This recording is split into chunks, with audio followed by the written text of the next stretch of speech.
Okey, Assalamualaikum dan selamat pagi. Jadi hari ini, Waalaikumsalam. okey, hari ini kita akan sambung subtopik 5.4 iaitu teknologi kejuruteraan genetik. Ini adalah sambungan daripada bab pewarisan lah. Okey, sebelum ni kan kita dah tengok macam mana kromosom, DNA, kemudian kita dah tengok juga jenis-jenis mutasi ataupun jenis kecacatan yang mungkin berlaku sama ada daripada peringkat genetik atau daripada peringkat bilangan kromosom tu. Okay. Jadi kan daripada susunan kromosom dengan genetik ni, maka adalah satu teknologi yang diguna pakai, iaitu teknologi kejuruteraan genetik.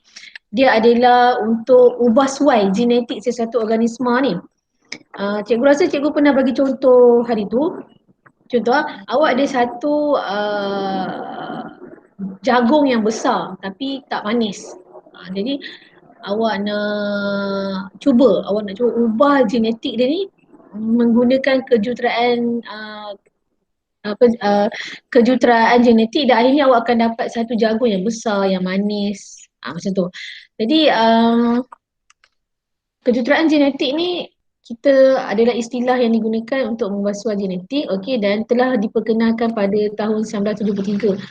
Maksudnya dah lama. Sebelum cikgu lahir lagi dah ada. Okey. Dan kita kaitkan dengan rekombinan DNA, GMO ataupun organisma termodifikasi genetik, dan terapi gen. Okay, kita akan tengok satu-satulah. Okay, pertama sekali teknologi DNA rekombinan. Okay, okay, teknologi DNA rekombinan adalah teknologi menggabungkan dua spesies yang berbeza untuk hasilkan satu ciri genetik yang baru. Okay, contoh kita ambil DNA dari tumbuhan, okay, kita gabungkan dengan DNA bakteria ataupun DNA manusia, gabung dengan DNA kulat, jadi kita akan dapat DNA hibrid. DNA hibrid ni DNA yang terhasil gabungan dari dua spesies yang berbeza tau. Kalau kita guna spesies yang sama, contoh kita kahwinkan kucing Parsi dengan kucing kampung, itu bukan dua spesies yang berbeza. Jadi dia bukan teknologi DNA rekombinan. Teknologi DNA rekombinan ni mesti dua spesies yang berbeza. Okey, itu beza antara um, apa kahwinkan pokok durian durian kampung nak kahwinkan dengan durian D24. Itu bukan teknologi DNA rekombinan, bukan. DNA rekombinan ni mesti kita nak kita nak gabungkan dua DNA dari spesies yang tak sama. Okay, jadi contoh yang lebih perinci, ada dalam contohnya adalah penghasilan insulin untuk pesakit kencing manis. Okay, pesakit kencing manis ni dia ada beberapa level. Level-level yang rendah ataupun takat-takat yang rendah, selalunya doktor hanya akan beri ubat sajalah.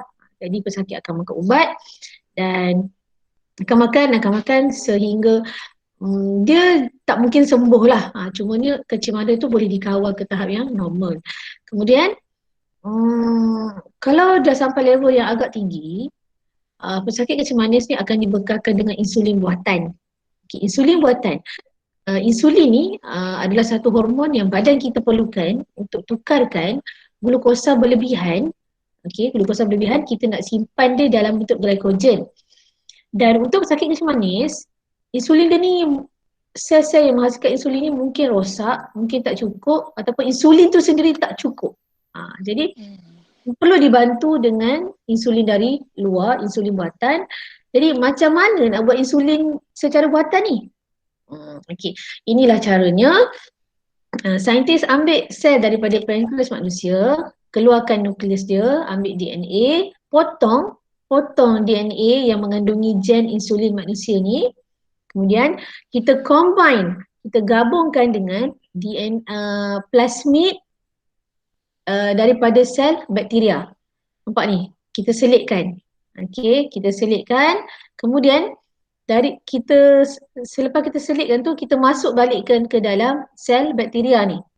Kemudian disebabkan sel bakteria ni senang membahagi, senang memperbanyakkan diri dia, maka dia akan dapat hasilkan banyak sangat insulin dalam masa yang terdekat. dalam masa yang sekejap, dalam masa yang singkat. Okay.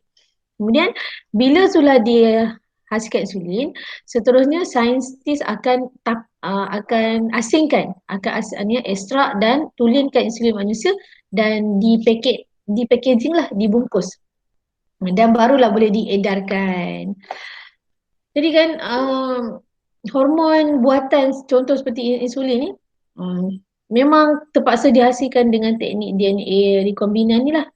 Kalau tak ada teknik ni, memang sampai bila-bila pun pesakit kecil manis pada tahap kronik dia tak akan dapat mengawal kecil manis dia. Okey ya. Jadi ini adalah salah satu contoh lah teknologi kejuruteraan. Nampak macam susah kan? Memang susah, tapi kesan dia tu, hasil dia tu adalah satu hasil yang sangat baik. Okey, kemudian yang kedua adalah aplikasi kedua adalah organisma termodifikasi genetik ataupun GMO, genetically modified organism. Okey, genetically modified organism ni dia adalah kita ubah suai untuk tujuan satu-satu tujuan lah. Okey, contoh kita gabungkan gen daripada dua spesies yang berbeza. Okey, ada juga gabungan tu melibatkan gen haiwan dan gen tanaman atau gen bakteria untuk hasilkan organisma termodifikasi genetik atau GMO dengan ciri baru yang tak mungkin dihasilkan melalui proses persilangan tradisional. Okey, sebenarnya contoh yang dah menggunakan teknologi GMO ni, organisma termodifikasi genetik ni, contohnya adalah dalam penanaman padi, jagung dan kelapa sawit. Okay, macam di Malaysia ni, kita ada juga buat, tapi target kita adalah untuk hasilkan padi, jagung, kelapa sawit yang tahan serangan penyakit ataupun serangga perosak. Sebab contoh sawit. Contoh adalah padi dan jagung lah. Okay. Padi ni dia ada satu serangga, afid ni ataupun serangga lain memang suka hisap subsel pada batang padi ni. Jadi kan padi ni akan cepat mati, rapuh, rumput. So apa yang saintis boleh buat, dia gunakan teknologi ni untuk menghasilkan padi yang sekarang tahan serangan penyakit. Jadi bila padi ni tahan serangan penyakit, petani tak akan alami kerugian lah. Dia akan dapat padi yang lebih lasak, padi yang lebih tahan kepada perubahan cuaca, padi yang lebih tahan daripada serangan penyakit. Jadi kan dengan cara tu, padi yang dihasilkan adalah padi pada kualiti tinggi. Okey. Selain nak hasilkan buah-buahan ataupun hasil tanaman yang tahan pada serangan penyakit, ada juga kita guna juga teknologi kejuruteraan genetik ni untuk hasilkan buah ataupun pokok yang menghasilkan buah dengan nilai nutrisi yang lebih tinggi. Okey. Ini gambar tembikai ni. Okey, ada soalan ni. Adakah tembikai empat segi ini hasil daripada kejuruteraan genetik? Okey, ini adalah tembikai yang dieksport daripada Jepun. Jepun ni semua orang maklumkan dia punya teknologi apa semua. Dan kalau awak perhatikan, tembikai tak mungkin dalam bentuk empat segi ni. Tembikai mesti dalam bentuk bulat. Bila tembikai ni dalam bentuk bulat, bila dia nak eksport, tembikai ni makan ruang. Tembikai ni tak boleh disusun dengan begitu cantik dan satu bekas kontainer yang besar tu mungkin hanya dapat ekspor dalam beribu-ribu tembikai saja. Jadi apa yang Jepun buat, dia reka satu tempat di mana tembikai yang muda ni akan diletakkan dalam bekas-bekas empat segi ni dan akhirnya tembikai ni akan mengikut bentuk empat segi ni.